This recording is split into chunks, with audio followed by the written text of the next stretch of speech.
తర్వాత మీరు సివిజిలకు 1307 కంప్లైంట్స్ వచ్చాయి. ఎలాంటి కంప్లైంట్లు ఎక్కువగా వచ్చాయి?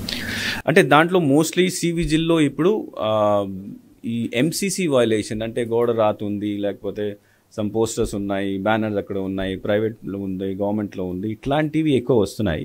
దాంట్లో 1300 చాలా వరకు యాక్చువల్లీ ఇంకొకటి I wanted to tell you 2 things. DSC exam సంబంధించి now what has happened is that government DSC 2024ని ఫిబ్రవరిలో డిక్లేర్ చేసింది, అంటే 6100 పోస్ట్. సో ఆ డిఎస్సి దీని ప్రకారం ఫస్ట్ టీచర్స్ ఎలిజిబిలిటీ టెస్ట్ ఉంటుంది, దీని తర్వాత మళ్ళీ డిఎస్సి ఎగ్జామ్ ఉంటుంది. డిఎస్సి ఎగ్జామ్ 30th మార్చ్ నుండి 30th ఏప్రిల్కు కంప్యూటర్ పద్ధతిలో చేయడం జరుగుతుంది. 4,72,000 మంది ఈ ఎగ్జామ్ రాస్తున్నారు. వాళ్ళు చాలామంది ఇప్పుడు కంప్లైంట్స్ చేస్తున్నారు. కంప్లైంట్ అంటే రిప్రజెంటేషన్ ఇస్తున్నారు, అంటే ఎలక్షన్ కోడ్ డిక్లేర్ అయ్యింది కాబట్టి మీరు ఎగ్జామ్ని పోస్ట్ పోన్ చేయండి. సో నాకు యాక్చువల్లీ లాస్ట్ 3 daysలో I have received almost 1000 mails. Only దాంట్లో ఎక్కువ మంది పోస్ట్ పోన్ చేయండి, కొంతమంది కంటిన్యూ చేయండి అంటున్నారు. నా ఫోన్కి కూడా అట్లీస్ట్ 500 ఫోన్స్ వచ్చినాయి. ఆ పిల్లలు మార్నింగ్ నుంచి స్టార్ట్ చేస్తారు, రాత్రి వరకు వదలరు.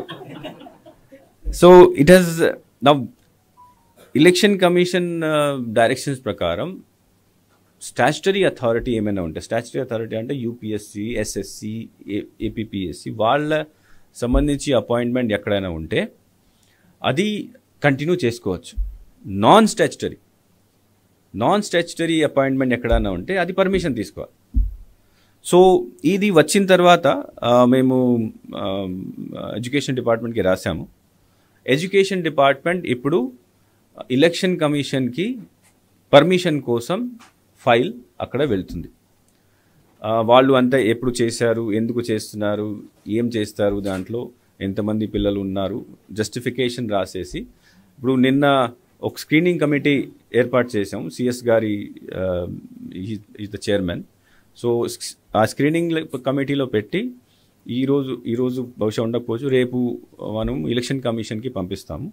Election commission if they say yes మీరు చేయండి, then we will have this exam. But election commission if they advise that లేదు మీరు పోస్ట్పోన్ చేయండి, అప్పుడు పోస్ట్పోన్ చేస్తాం.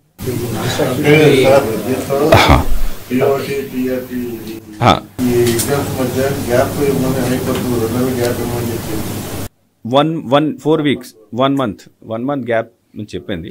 సో వాళ్ళు ప్రస్తుతం అయితే 30th మార్చ్ నుంచి 30th ఏప్రిల్ వరకు చేస్తారు. వాళ్ళు డిపార్ట్మెంట్తో ఎంక్వైరీ చేస్తే టీఈటీ ఎగ్జామ్ కూడా అయిపోయింది, రిజల్ట్ డిక్లేర్ చేయాలి. కానీ రిజల్ట్ కూడా మేము చెప్పానంటే మీరు ఆగండి, ముందు ఎలక్షన్ కమిషన్ పర్మిషన్ ఇస్తేనే అప్పుడు మీరు రిజల్ట్ డిక్లేర్ చేయండి, తర్వాత ఎగ్జామ్ కండక్ట్ చేయండి. సో ఎలక్షన్ కమిషన్ చేతిలో ఉంది, ఇప్పుడు స్క్రీనింగ్ కమిటీ ద్వారా అక్కడ వెళ్తుంది. సో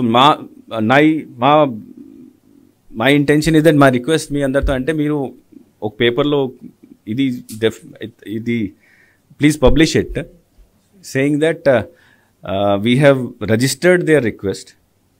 ఫైల్ ఇప్పుడు ఎలక్షన్ కమిషన్కి వెళ్తుంది, ఎలక్షన్ కమిషన్ అగ్రి అయితేనే ఎగ్జామ్ అవుతుంది, otherwise it will be post.